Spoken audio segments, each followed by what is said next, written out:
Hey, what's up, everybody? Welcome back to Conversations in Pop Culture, where I have with me returning guest Casey Bowker and new guest Chris Walk, who's on for the first time.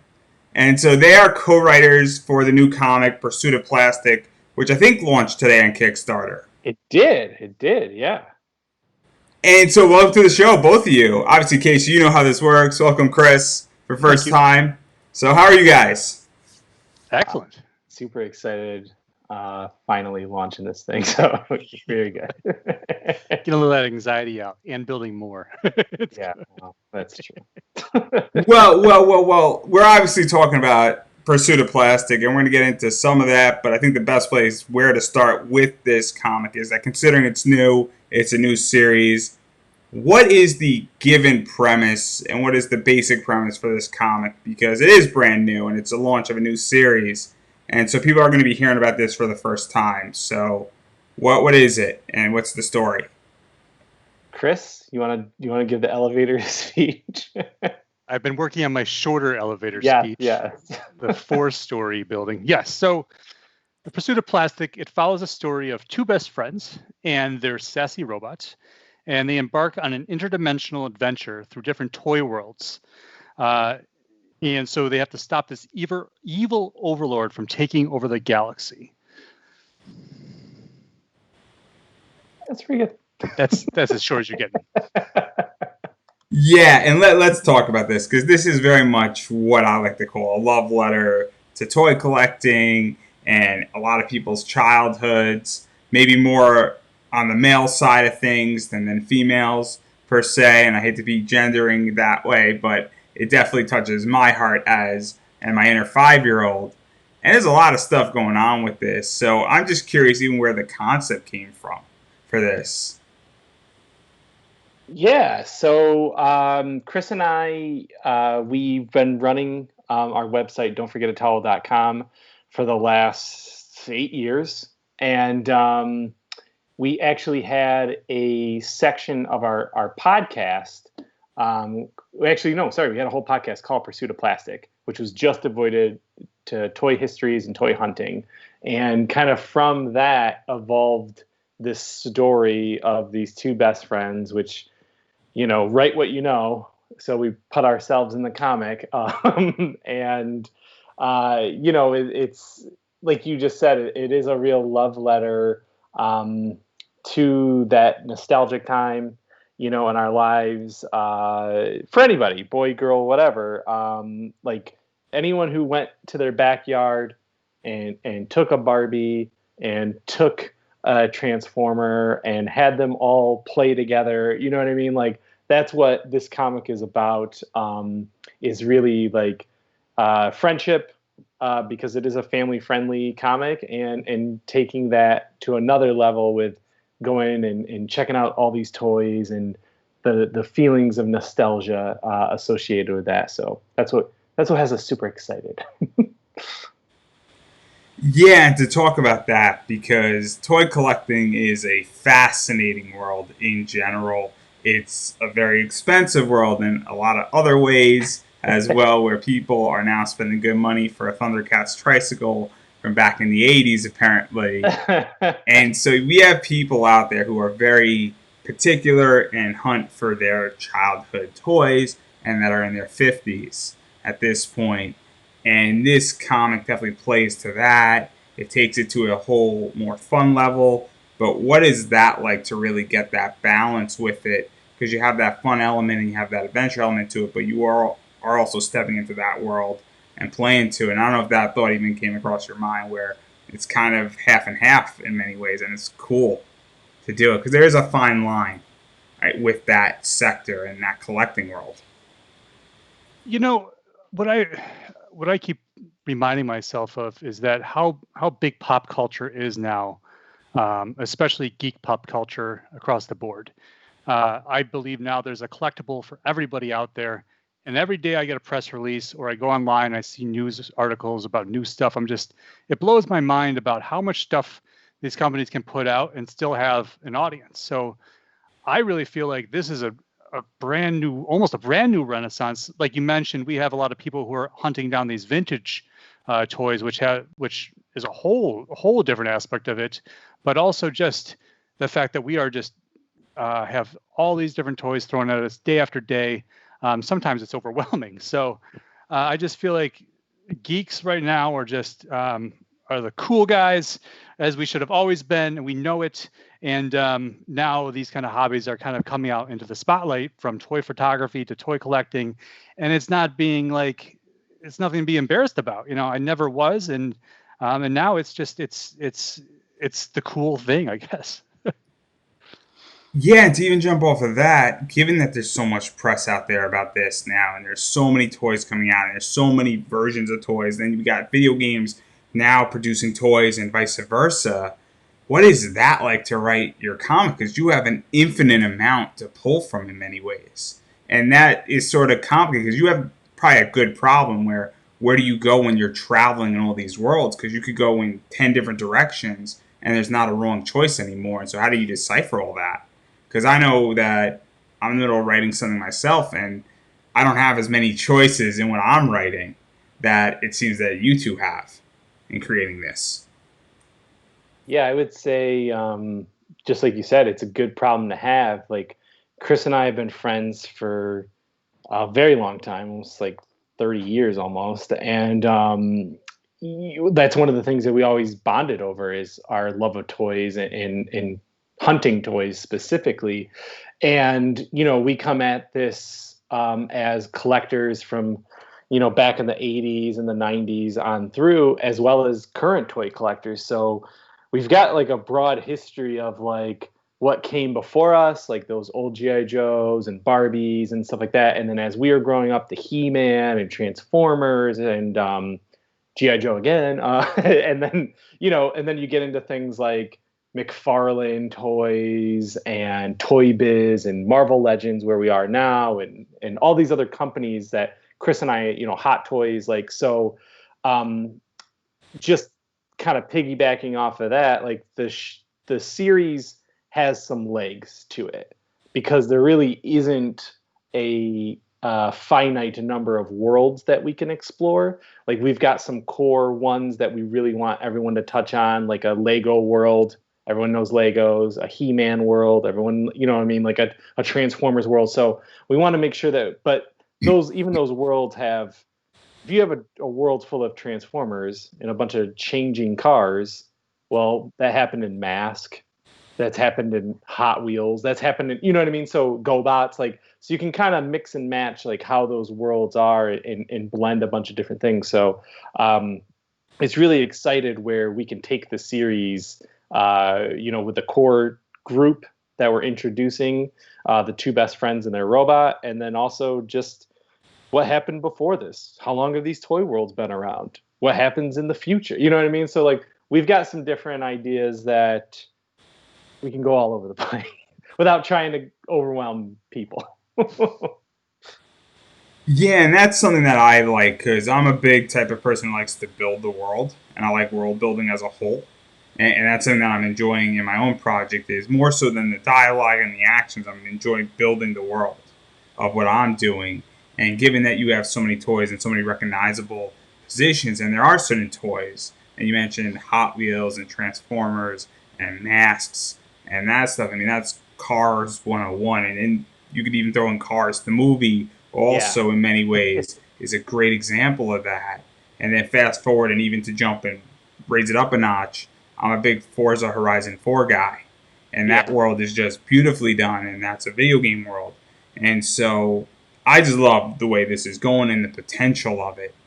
And I think it's amazing, and I can't wait to see where you go, and I can't wait to see where you go. And then you go from a guy's world into the world of Barbie, for instance. I think it's going to be very cool how all that is done. And then even just throwing out there worlds that mash up and stuff like that. It's going to be awesome. And it's going to be mentions, hopefully, of not companies by name, but there are certain toy companies. There's about 5 that are the core right now. So I'm excited for that. But I do want to jump a little bit into character development, because worlds are great, but you need characters in those worlds.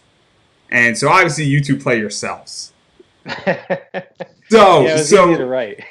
So this is my question, is that who writes whom? Because I don't know if you write yourself, Casey. I don't know if Chris writes Casey and you write Chris, or you are mixing and matching. Because it's an interesting position when you're playing your two characters and you have dialogue exchanges, because you could actually do it technically in person. The dialogue writing component. Yeah, Technically. yeah. Chris, why don't you kind of go into the writing process for this project? Yeah, so we originally went into it. We both took a half of the book, and so Casey started it. And really, the story is through Casey's eyes, and that's the way that we'd like to look at it. Because with Chris, he's been gone. He's been missing for 5 years or so, and Casey's wondering where his best friend has been. So he's kind of in and this is actually in the promo art, is the beginning. Parts of it are the beginning of the book, and one of it is actually a flashback to my quote unquote origin of where I went. So Casey and I both took turns writing the book, and actually what happened was we wrote enough for what we thought was going to be one issue, ended up being 2 issues. So I'm not sure where we split. I think we actually this first book is you, right, Casey? Is what you wrote? Well, I think the way that we really did it was like, what you were saying, like I wrote my lines, you wrote yours, but I was gonna say the second half of the first book, but technically issue 2 is a little bit more Chris focused. So this first issue is really introducing the viewer and kind of seeing this world through Casey's eyes, and then Chris's character in issue 2 will flesh it out more, so that like right now through this first issue, I'd say you're kind of looking at it through a pinhole and just kind of getting a glimpse at what's to come. Some hints here and there, but once Chris's side of the things kick in, that's when, he's been gone for a while. He's been in this. So I equate him to like Doctor Who. And if anyone's, kind of familiar with that, where Doctor Who is just like, this is a normal situation, whatever happens, like whatever, I've seen it all, like that sort of thing. Whereas his companions are always like, what? And like, that's Casey. So he's the one filled with childlike wonder at everything. And Chris is like, this is like this is old hat. So, but yeah, the process is really collaborative. And even though we kind of wrote things separately, and then at the end we came together and kind of fit those puzzle pieces together. Yeah, and also what's tying some of this together is your little sassy robot, Arwen. I want to say, Yeah. or I think that's how it's pronounced, right? Yeah, it is. Yeah.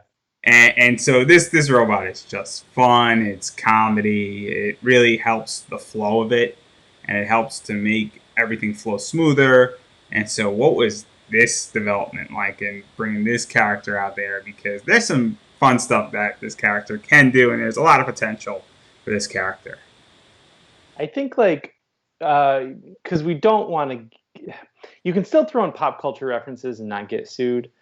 The toys, we can't straight up say like this is a Transformers world, but we can definitely talk about Transformers. And I would say Arwen she's a lot of pop culture references rolled into one, because she was programmed that way from her creators, to be like their companion and help out at their comic book shop and toy shop. And she was a lot of fun to write because we also wanted to have a female voice to even things out too.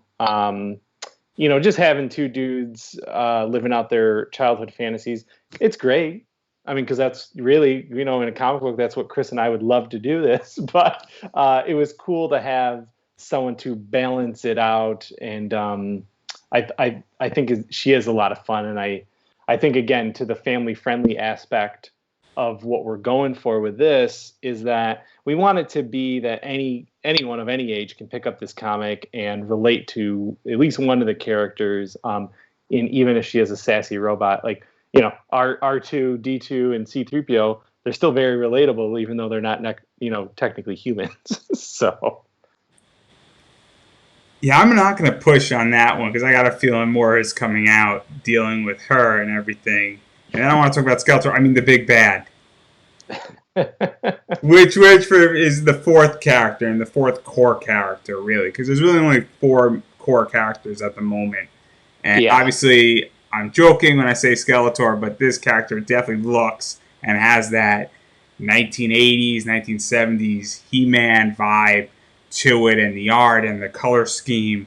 And I just love this character. I think this character is the best bad guy you love, but you know they're bad, and you know they're supposed to be bad, but you want to love them anyway, and you love them being the bad guy. And we all know characters like that. And the reason why I mentioned Skeletor is that you love Skeletor if you're a He-Man fan. You just love Skeletor. You know Skeletor is bad, but you love Skeletor. It's just that that's what it is. So what is the story behind this character? And there we go right there. Yeah, Chris, you want to talk about Skeletor? Oh, we're revealing his name, are we? All right. We are. So it's a special sneak preview for anyone who's paying it, watching the stream tonight. Yeah. So the idea behind Skeletor is, who are the villains of the toy world in real life? The villains are the scalpers. So we decided to take that name, throw it into, mash it up with Skeletor, and then our artist RJ Silvers took that character to a whole new level. Yeah. And so we're going to be doing something a little bit fun to see how many different references people can recognize in Skeletor. So look forward to that. But he is all the things you were scared of when you were a kid tied into one, and he's going to be causing some problems for our adventurers. And it's going to be fun because I know plenty of people who buy and sell toys, and I'm not saying I'm perfect either. So we're going to leave it at that. Either. There's nothing wrong with buying and selling toys. It is the business, but there's a difference between sending 1 million bots to take all the Xboxes and PlayStations and He-Man toys, etc. That's where we get angry, and this guy's going to be a guy you love to hate. Well, I'm surprised his name wasn't Pop Funko, but that's a different discussion. Hey, October 8th is going to be a bloody day. I'm just saying, it's going to be bloody. And if you've seen what the PS5 orders look like, that's nothing compared to San Diego, and that's nothing compared to New York Comic Con with Pop Funko. Because that shit is ugly. And I know because I participate and have my trident ready to go and kill if necessary. But having digressed right there, I don't want to push too much further with this, but obviously this is very much, as I stated, a love letter to pop culture and toys. And there's lessons definitely in this. There's the discussion of friendship and reconnecting with friends. And so what is that like, really, to even throw that stuff in there and have this adventure and sneak in all these pop culture references and really push that out there? Because I think it's super well done from what I've seen of it so far. And just the basic story of it is out there. And I just think the name Pursuit of Plastic is brilliant also because, everybody kind of gets what this is about. And then to top it off with they're in a toy world on top of that is just perfect because most toys are plastic. Absolutely. So I guess the most important thing is Casey and I, like you mentioned, we've been friends for so long. And my best memory of us going to school together was probably our 7th grade English class, and which was basically all creative writing.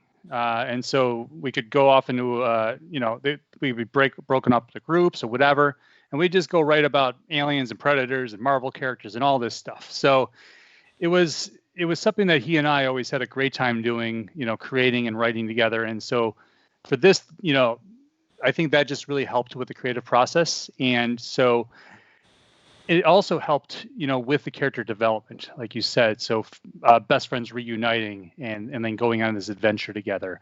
And seeing it through their eyes, and then really enjoying everything that they enjoy, that you enjoy as well. I think that's what the fun of it really is.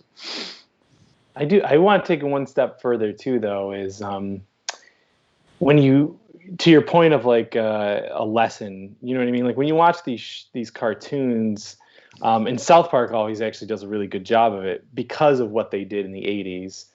Is like there's almost, there's that whole A, B, and C, like your acts, and you're split up into three acts, and by the end of the third act, whatever was bothering you at the beginning gets resolved and it's done at the end of that episode, and there's a little lesson thrown in there. So I think almost like in a subconscious way, that's a part of the core of the series as well, is that Saturday morning cartoon feeling of sitting there. You got a big bowl of sugary cereal. You're ready to watch your your crazy string of cartoons, and you don't realize it as a kid, but you're also getting like that GI Joe, the more you know lesson at the end, or whatever it is. Like, so yeah, I think like friendship is at its core between the two friends and Arwen, and that will kind of, there will be things that test the friendship,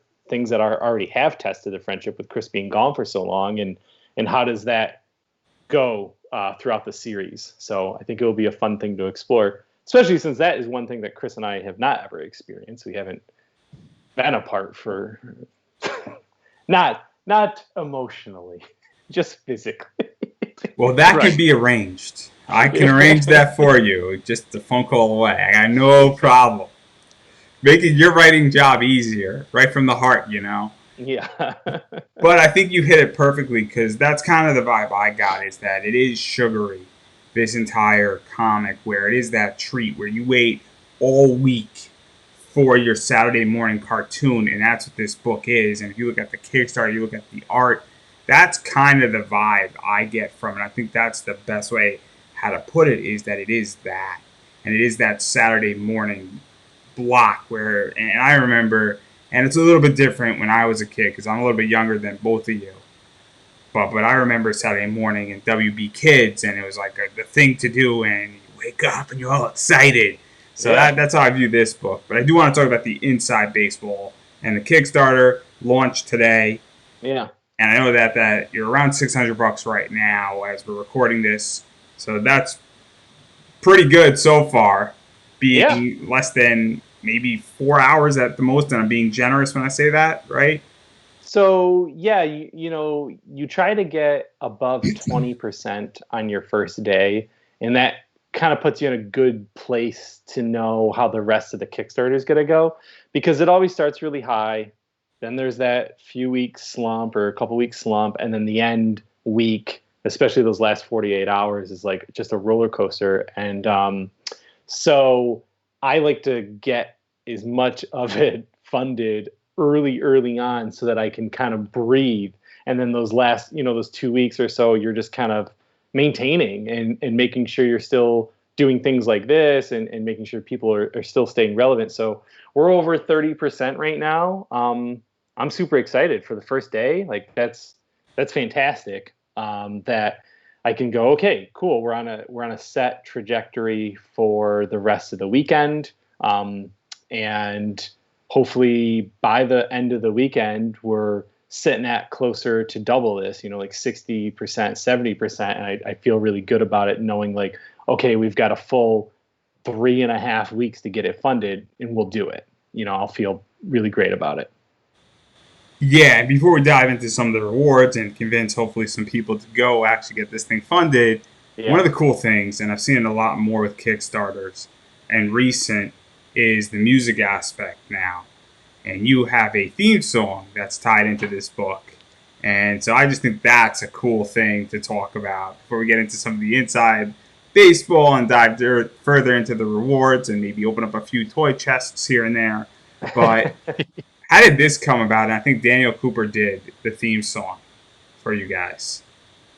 Yeah, so he's been a friend of our website, Don't Forget a Towel, for a long time. He actually has helped us out as a web developer, really, throughout the years. But one thing that he's even better at is music. And he, he's done a couple of like other musical things for us throughout the years for like the website and stuff like that. And With this, I sent him the scripts and I told him, what I had envisioned for the idea and sent him all the artwork. And, he's been through the journey with us as well to get this Kickstarter launched. And he was just kind of messing around with doing some synths and then added in the orchestral side of things as well. And the theme song really does fit the book, actually, where you kind of start with your one little Casey and his mundane world, and then it goes into this crescendo with the orchestral coming in into what is opening up to a larger toy world as it is. So yeah, he did a fantastic job, and I think it's really cool if you're reading something and you're listening to something that fits what you're reading. That's a rarity, but we try to do it with all of our DFAT Comics releases, is to add that music side of things too. Yeah, and I've been noticing it a lot more. And a while back, I interviewed somebody who actually put QR codes in their book at certain positions, and that was wicked cool. And That's cool. That's awesome, smart. awesome idea. And it was just underappreciated, I feel, and I feel like it's starting to become more appreciated. This entire idea of cutting across multiple mediums and incorporating and bringing something further out to life, which is what music does, especially when it's matched really well with a comic. And so I think that's something that's really cool. But now I want to talk about the rewards, because that's what I think everybody wants to know about. And there's so much going on here. I know your goal is only $2,000, which is relatively low, all things considering. And it's a little bit higher than your other Kickstarters that you've done, but not too much higher. So I want to talk about some of these rewards, because I know that there's the toy chest, which is Pursuit of Plastics 1. We spoke about the Hollowed 1 and 2 is in there. Digital in Ferry, which I think number 2 is coming out. They're starting to come out or being Kickstarted later on this month. It should be coming out. We're hoping to do a launch for that in October, like Halloweeny time. I know you just talked to Ruben too, so he dropped the bomb. So he dropped the bomb on that one. And so I know that's the digital, and that's an amazing way to catch up. I know digital is big. And so before we even go any further, because there's a debate going on right now in a lot of comic groups, what do creators prioritize? And a lot of people have very different opinions on it. And everybody's putting digital down below. And I don't really understand why. So I'm just curious what you prioritize, because I think digital is fantastic, especially given that this is a $4 reward level, and it really catches up on all of your work really, really quickly, and it's also an extremely low investment into a lot of stuff that you have done. Yeah, Chris, what do you? Because you and I kind of not clash, but what do you think about this? So I'm a pretty heavy comic collector. So I'll give you my 2 cents on digital versus physical for me, and then I guess Casey can kind of talk about the Kickstarter side of things. But honestly, for me, I'm a collector of physical comics, but I will read them digitally. So I like reading digital comics, and in the terms of a lot of the ones have the cool viewing things. Now that takes certain programming and whatnot, but I do like that aspect, and I don't have to touch my books. So I'm kind of like that kind of person. But as you mentioned, when it comes to a Kickstarter, I think that's a whole different level of things, because it has to do with getting the work out there, and also the fact that now, kind of in the world, the way the world is situated, shipping is not the most reliable thing. It's there, it's slower now and whatnot, but that instant reward is the way to even add to this, and this is something that just came across my desk yesterday actually, is that there are certain places in the world that you can't ship to right now. Like Argentina, you cannot ship in and out of Argentina right now. And so they might not have an issue paying $30 for international shipping, but you legitimately can't ship a book there at the moment. And so that's something that I think is why digital comics, and that's why I like digital comics, is that it's a low investment and it's instantly, and also it allows me to take a chance at a much lower rate and without investing. And if I like the item and I like what you do, I'm going to get the next Kickstarter that you do. But if I just spend $25 on your book and I hate the book, lesson learned. And now I just spent a lot of money on something and it wasn't that great. So that's how I view it. And that's why I'm very confused with this debate because, to me, I'm the strong believer that you should prove your worth. And that if you have a good product and you give it to somebody for $5 digitally, and you think they're going to fall in love with it, they're going to come back and they're like, oh shucks, I missed out on these really cool positions. I'm not going to miss the other one and the next one that comes out. So that's my opinion, but I'm curious what yours is, Casey. Honestly, that's it right there. Is that we want to try to hook you, and you see the breadth of work. You see that one of the benefits of COVID, if you want to call it a benefit, is like we've got more time to be creative and to do multiple Kickstarters this year. Ruben is a close friend of DFAT Comics, and just a friend period of us, so that like we kind of throw him in the umbrella too. So it's like we had the agency. We had Hollowed 1 and 2. We've got Pursuit of Plastic. We might have Inferi. Like for an independent comic book publisher, that, unless we're Image or Boom or, what I mean? Like some of these other guys, like I feel pretty good about that, like putting out that much. And for $4, you know what I mean, or $10, and you can get some stuff at a digital cost, I would take that same chance on a company that I do not know anything about. And it's hard sometimes when you got to pay 15, plus shipping. And it's just like, is this book worth 15, $20? I don't know. It also though is now that this is what the fourth comic that you've kickstarted, right, Casey?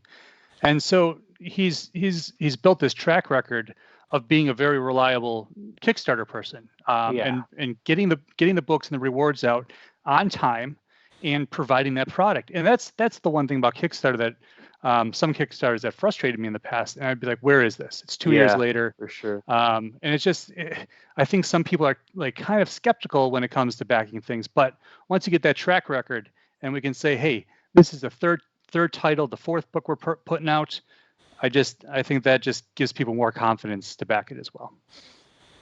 Yeah, and to even go further, because that's just the digital side. And the reason why I mention that is because I think that is arguably some of the best value. And it's a really good way how to get a lot of work. And it's also to get some of Ruben's work is in there. And obviously, Inferi might be getting another Kickstarter October, November, around that time. So that's something to look out for. And it's just the fastest way how to catch up is that package. And it's extremely cheap. And so I throw that out there, and I really recommend it because obviously I've read Hollow 1 and 2. I've read Part of Plastic. I've read Inferi. And they're fun books to read. It's not everything's going to hit with everybody, but something in this toy box, for lack of a better word, which is what it's called, will hit with you. And if you're getting 1, 2, 3, 4 comics for $4, it's $1 a comic digitally. You're not going to beat that price range. If you go to Comixology, I forget, it's Comic Wiz, I want to say, is the other one. Yeah. You're not going to beat that price for much. So that's just something to keep in mind. But I do want to move on to some of the physical stuff. You can get, I think, Pursuit of Plastic 1 for about $7, from my understanding. I know there's a $10 mint box thingy, which is sort of the early bird special. I know there's digital soundtrack that can be downloaded. There's a t-shirt. You can get your face in the comic or something with your face drawn in at some point. You can get pretty much the Holy Grail in the first arc of Pursuit of Plastic also. So I'm not exactly sure how that's going to work. And then just a lot of other stuff's coming out. And there's some retailer stuff too. So what is all that, and how is all that going to work, and what can people expect with that stuff? You want, Chris, you go? I would love to. So the early bird special right now, early bird and mint and box are the same. So if you, I think it's through the 27th, if you can sign up for the early bird, and it's this first weekend. Yes, it's the first. Yep. So this first weekend. So that's what the early bird is. Once the weekend's over, that's going to disappear, and it's the same thing as mint in box. So that's the first couple tiers there, besides the digital one that you were mentioning, the digital package. But then also we're going to be doing some stickers. We do have digital concept art. So this project has been in the works for a while. So we've gone through, planning and some other different works of art with it. So that is going to be available, which is a lot of fun too, because Casey and I are both kind of fans of those art of books, and we always like kind of looking where these concepts came from, and that's kind of the fun behind production as well. And then as usual, you get the awesome quality T-shirt. I think they're probably some of my favorite T-shirts, not just because they're made by DFAT Comics, but they're high quality T-shirts. So look forward to that. Like you said, you're facing the issue. You want to be a character in this comic? That tier's for you. So get your face in there. We're not sure which character that'll be yet, but we'll figure that out. And then really, well, before I get to the ultimate one, but having that, like you said, having that library behind us now, physical or digital, that's a great thing too, just to get people on board with the other books and familiar with DFAT Comics. But the last tier, the big tier, was one that we kind of we were back and forth on for a while, and we finally decided to go forward with it. It is get your own custom action figure made. So that is you'll get your face basically.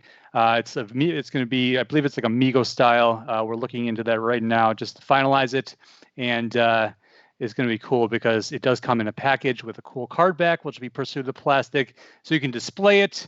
You can open it up from its plastic prison and play with it, whatever your deal is with toys. But yeah, that is the ultimate thing. Why not you as an action figure?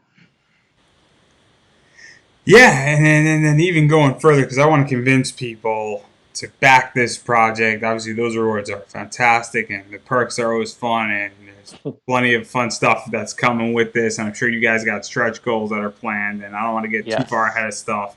But I am curious, because $2,000, which is the goal for this to be funded, isn't that high in reality. And so I'm just curious, how far are you along/done with this project, so that people know what they're backing and what stage you're at? Because you mentioned the frustration with Kickstarter, because I've been burned on Kickstarter. I'm sure Casey's been burned. I'm sure you've been burned. And I think anybody who's backed at least enough projects has been burned at some point, where somebody just had a concept and it took them 2 years, 3 years, maybe even 4 to get something done. And I know that, Casey, you have an amazing track record with all this stuff. And you've answered this question the last 2 times. So you're getting it a 3rd time. So how far are you along is this the question? Yeah, so working with RJ Silvers on the art. So here's the thing. He's pencil, ink, color, letter. He does the entire thing. So I don't have to wait. Typically, well, I got really lucky with Hollow too, because I've got an artist and I got a letterer. But with Inferi, we do have it. It's like we've got line and inks, then we've got a letter, then we've got a colorist. So like all of those take longer. This one, we have the goal set for December. There's no reason for the book not to be out digitally. The digital rewards, there is zero reason that you won't be able to get those definitely by December. Physically, with the holidays, there's a buffer time. With COVID, there's a buffer time. You know what I mean? So like, I'm hoping everything gets done. I got really lucky with Hollowed 1 and 2. I hit it. I said, I think it was like a 2-month turnaround time, and everyone got their rewards on time. So I'm knocking on wood here. December should be the time where everyone will be able to get their rewards. Awesome. And Casey's really good at this, and your track record is amazing. Just from the other 3 that you've done, this is 4, and obviously Ruben will get you into shape if necessary. Yeah, absolutely. He will send you plenty of coffee and just start bothering you, and it will get out there by hook or by crook. I promise everybody watching that. And so now I want to get into some controversy here, and this is my favorite new question to ask. My second favorite question is COVID, everybody. So Casey's answered that twice already, but Casey hasn't answered this one yet. I promise. Yeah.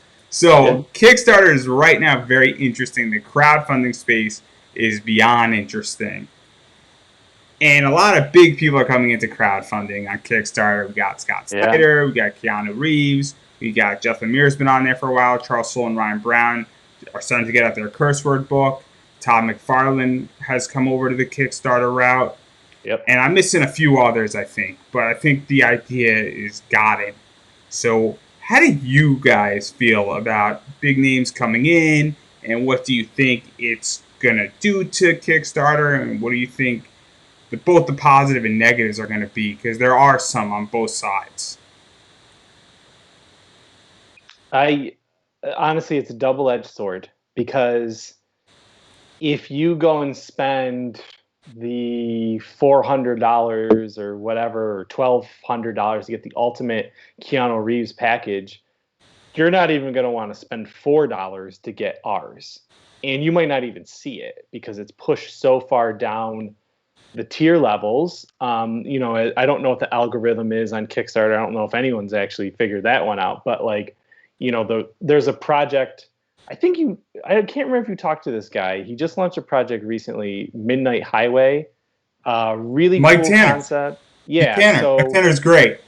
He's great. Great concept, right? Like, he's got a animated comic with it. We He's didn't got speak, music. just so everybody knows, we didn't speak about that. We spoke about Black Jackets.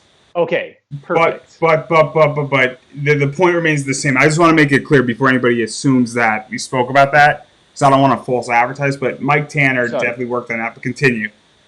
So his project is going good, and it's even on the Kickstarters we love. Is it going to go as good as it could have been if Berserker wasn't going on at the same time? And I can't say yet, because he got hit with the double whammy of Scott Snyder's Nocturnia was finishing and Berserker was starting, while he hit his in the middle. Now we're at the end of, Scott Snyder's is done. I think most of the big ones are done. Berserker is a little bit more than halfway through its run, so hopefully it doesn't change anything for us. But it is hard to say, as far as like, is it taking away from these indie people? And Chris can maybe speak to the other end of it, the beneficial side of it, because this also gives us a chance to, which is why we added in this retailer tier, to get a hold of some of these comic book shops directly, which you could not have done before, pre-COVID, I think. Yeah, I feel like that really changed when Diamond slowed everything. When it came to a stop, and DC stepped up and said we're going to be fulfilling our own orders and whatnot. So it was such a weird time for comics. And as a collector, as a very heavy collector of comics, I feel that if you're going to buy into something, you're going to buy into it regardless. And so, like, I ordered the regular versions of Berserker, and then I backed to Kickstarter. Yeah. Because I love these creators and I will back them.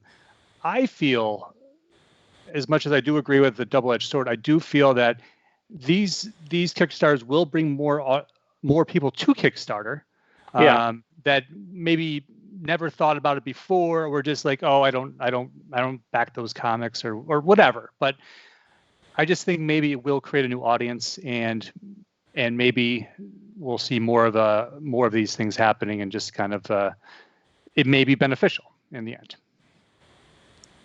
Yeah, I'm very much in the middle, because a part of where I want to be and what I want to do is that I don't want to go the Kickstarter route personally. Yeah. When I write my thing, I'm either going to self-fund it, or I'm going to try to pitch it to an Image or a Dark Horse, and I just don't want to go that route if I don't have to. And it's nothing against Kickstarter. I just don't foresee Kickstarter being the real play, and also I don't want to deal with all the self-printing and having to manage every aspect of the business. I really don't want to deal with that. It's just something that I don't want to deal with, as I'm already dealing with enough businesses on my own hand. And that's why I want somebody else to handle that, because I'm full. My cup is full with everything. But but I do feel that to some degree, the Keanu Reeves I feel like has left a bitter taste in a lot of people's mouth because it's coming off of Bill and Ted and a lot of press with that, and I think that certain people feel that it's like, okay, you really dropped this way too perfectly and you capitalized on mass marketing and you're a corporate entity and it's not about the money production wise. And I'm not saying Boom is a multi-billion-dollar company, but at the same time, I feel like there is an over corporate level to it. And I'm a capitalist, and I'm saying that where it feels a little too corporate. And I think even with Scott Snyder, when he pronounced, "Oh, I'm finally launching my independent book and my independent company," and then you're on Kickstarter funding it, it's like, how independent are you where you're taking this position, but then you need certain crowdfunding to get it off the ground? It something doesn't match up and it doesn't add up. And it doesn't feel like you're going independent completely and you're putting your own money to fund your thing up, and it's not an entrepreneur thing. Mark Cuban and Andrew Yang were talking about this, where Mark Cuban remembers going to a salad bar and sleeping five guys in a house, and they would go to the salad bar and all like the salad, or the good salad was gone, and that's what Mark Cuban would eat while he was building his business. And Andrew Yang was at Cozy's taking those free bread samples when Cozy's was around, and then maybe getting like a $2 item at Cozy's and then stack them on those bread samples and paying two or three or four of them. And so it just seems very much that's the exact antithesis of what they're doing. And I think that's the issue. And I think a lot of people are waking up and seeing that. And so that's how I view it, is that that's how it looks. That doesn't mean that's what it is, and that doesn't mean there's still positives, but that's how it seems, at least on my end. And I'm open about it. And I'm not going to pretend, and I could get flack for it either way, but that's how I view it. I will say this. I did mention the thing about Berserker, and what happened with that is it went up for pre-order, regular pre-order, in comic shops and all that stuff, and then they did the Kickstarter. So it was like, oh, I already pre-ordered this, and then I'm double dipping into this. I'm happy to do that because I love Matt Kint, I love Keanu Reeves, whatever. But Casey and I had the discussion. It was just kind of like what it was kind of weird. I guess event chain that happened. Usually it's done the other way. Right. Yep. Exactly. It's usually like you get individual issues. Here's the Kickstarter for the trades. This was, you're going to get individual issues from a comic book shop. Here's the Kickstarter for the trades. But these comics aren't even out yet. I don't even know if I like the comic. I feel like I have to get this Kickstarter or else I'm going to get screwed. So FOMO. Yeah, that's it. So, but we could talk about that all day. and then we're going to get to my second favorite question. And this is COVID related. And then Casey knows it's my second favorite question now. Like, we just answered my first favorite question and my new favorite question. And in 3 months from now, I'll have another favorite question, clearly. Then the Kickstarter will be the second, and this will be the third. But obviously, COVID has derailed everything. The entertainment sector has legitimately been harpooned, torpedoed, flipped upside its head, then shaken up in a bottle, and then spread into a glass that's not the right glass in the bar that you ordered with your cocktail. Is to put it nice and bluntly for you. To give you that visual imagery right there. And obviously San Diego was canceled, New York Comic Con was canceled. This gave indie a leg up for the first time because, as we already said, Diamond stopped producing. DC sort of stepped up and left, which opened up room in Diamond for a bunch of other companies, and we don't know if DC's coming back in. And so I'm just curious how you two view all of this, because indie in many ways lives at the con scene. And so I don't know what happens next as far as when cons come back. How have you been affected? How you've been affecting marketing things with your comics, and even virtual cons popping up. And Wizard is just failing miserably at that. And I'm biased because I'm a Zensko fan, and I think they're doing the best job out there with it. But I'm biased on that. But what do you even think comic people and creators now need to do virtually? Because clearly you now need to have a virtual digital footprint. Where before COVID, you need to have a little bit of it, but now you need to have a lot more of it. One of my favorite aspects of a Comic-Con is Artist Alley.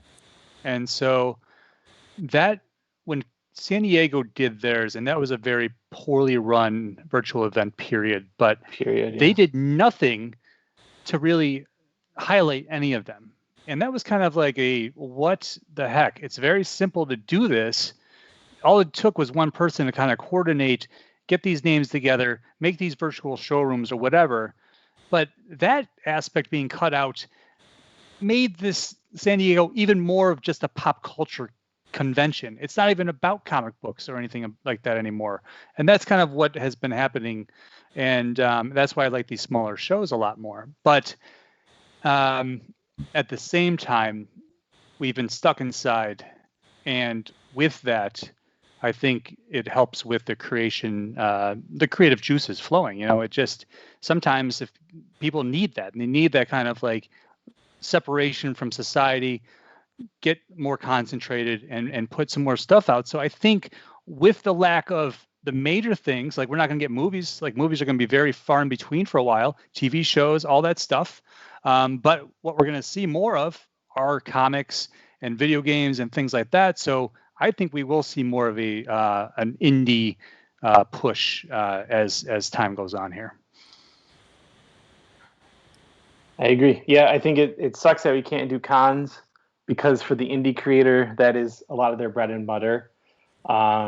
It's a lot easier to sell a comic that no one has heard of to a face that's standing in front of you, as opposed to go over to Comixology. Like we have our stuff on Comixology, and, who knows if anyone can find it amongst everything else that's in there. So that's why we got to do things like this, and more creators got to do things like this where, you're giving us a platform to speak directly to what could possibly become a consumer.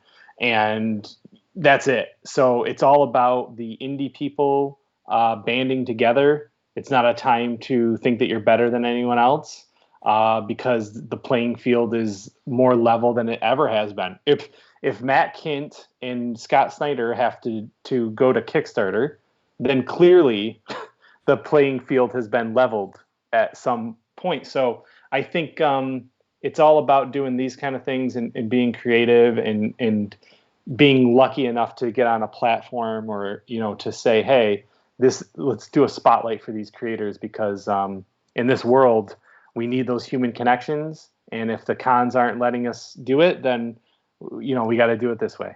And, I've been on the show 2 times before. I think it's fantastic that you even give voices to these creators. So, that's why I'm always happy to force you to let me come on.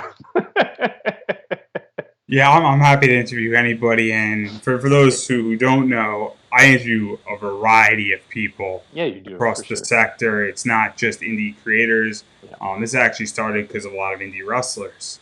And they're hurting just as bad. And last Tuesday night, I had Ralph Tedesco from Zenoscope on. And that is not an indie company. And that was a good one, though. Yeah. And so obviously I interview whoever and whatever, and I think that's something that a lot of more people need to get on, and I think a lot of more people need to be appreciative of it. I really do. I think that there's just a lack of appreciation, and I'm honest, not from you in particular, but I think that this medium and what I'm doing is not appreciated, and I don't think there's enough of us doing it at the same time, and it's a whole different story, but I don't want to go down that road. but that's a conversation for another day. But I do want to give both of you an opportunity to promote yourselves. Where can people find your work? Where can people find Don't Forget a Towel? Where can people find the Kickstarter? Where can they follow on social media? Because that's extremely important at this point. Both as a creator and as an individual and a variety of other projects. And there's a bunch of stuff that we didn't get to talk about, but I'm sure that you could find that if you follow Casey and Chris on social media. So have at it. Yeah, Chris, where can you find us? All right. This is my spiel. So Casey mentioned Don't Forget a Towel. That's our website, don'tforgetatowel.com. We've been running it for 8 years. It is geekly news and other fun aspects, but it is the landing page for DFAT Comics and also our podcast network. Casey and I do a show called Towelite Talk. It is a geek news show, and it does have a segment called Pursuit of Plastic in it. So that's where Pursuit of Plastic does live on the internets at this point, besides the Kickstarter. But Also, we also have a Star Wars roundtable discussion podcast. So we do that. And Casey, tell everybody about our social media presence. Yeah, so we're on Twitter and Instagram at DFATTowel, and that's where you can find us on there. And then, Chris and I are both on Facebook and sometimes Twitter. We don't use either one of those that well. We mostly just use Don't Forget a Towel and DFAT Comics on on Facebook, and to get the messages out there. But you'll find us. Look up Pursuit of Plastic, and honestly, you'll find something with Chris and I attached to it, because I think we own the trademark for that terminology. And if you're looking for the Kickstarter, the best way to find it is going on Kickstarter, type in Casey Bowker, it'll come up. If you type in Pursuit of Plastic, it'll come up. Those two things are probably the fastest way how to find it on Kickstarter. Awesome, yeah. And so, because you can look up people on that, and then also the thing about Kickstarter, so you can see all the other projects, and all the projects, basically, if they were funded, and the majority of them were, on your Kickstarter, you could see the track record and things pursuant to that, and a variety of updates, and you can see how fast things go out, and that's an accountability tool. And I've been saying it at the end of every interview, because we're about to wrap up, because Casey has a hard deadline, but definitely go consider supporting this comic, support indie comics in general. It's super important right now. Again, $4, 4 comics. It's really not that expensive. The cheapest comic I ever got on Comixology was 99 cents. And so legitly, you could find 4 other comics on Comixology for 99 cents, and you are legitly saving yourself 4 cents compared to these comics for $4. So I'm just saying that if you're interested in reading any of this, $4, guys. It's really the price of an iced tea and a donut at Dunkin' Donuts at this point. So it's not that expensive. Forgo your sugar rush for a day to get 4 comics that will be delivered to you digitally anywhere in the world.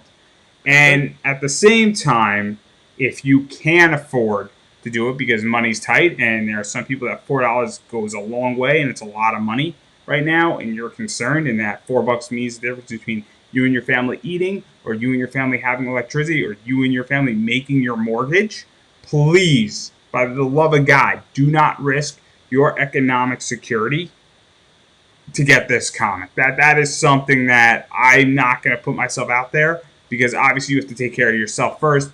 But social media is free. And so there's the Facebook page, there's Twitter, there's Instagram. Share it, interact with somebody, like the page, like a post, like this interview. If you're watching this interview, share this interview with people, because you might not be able to buy it, but your friend might be interested. Yeah, and if you that share means it, a ton. you never know how far that share will go. And the only excuse that you have is if you don't have internet or electricity. And if that's the case, I would love to help you, as well as I would love to know how you're watching. Because clearly there's a business opportunity here for me to make money. And that's what this is about. It's about me. And you will make money in the process too. But us together, if you're in that circumstance and you have this technology, you got to get in contact with me, which you probably can because you don't have internet or electricity. And so clearly you're watching me, and so there's a way for you to get in contact with me because you have this technology and I want in. And then once we get this technology, we'll license it out, and then you will be able to afford internet and electricity because you will have money because we licensed out the technology requiring you not to have internet and electricity, and you'll have money and I'll have money too. So if that's your case, please contact me because there's an opportunity for us and me, more importantly, to make money. That's the only excuse. That's the only excuse, and I just solved your problem if that's your excuse. That's it, man. You did it. And so we're going to wrap up right there, everybody. Again, I'd like to thank Casey, Chris. Thank you for being on. Thanks for having us, man. It's always a good time. Thank you. And that's a wrap, everybody.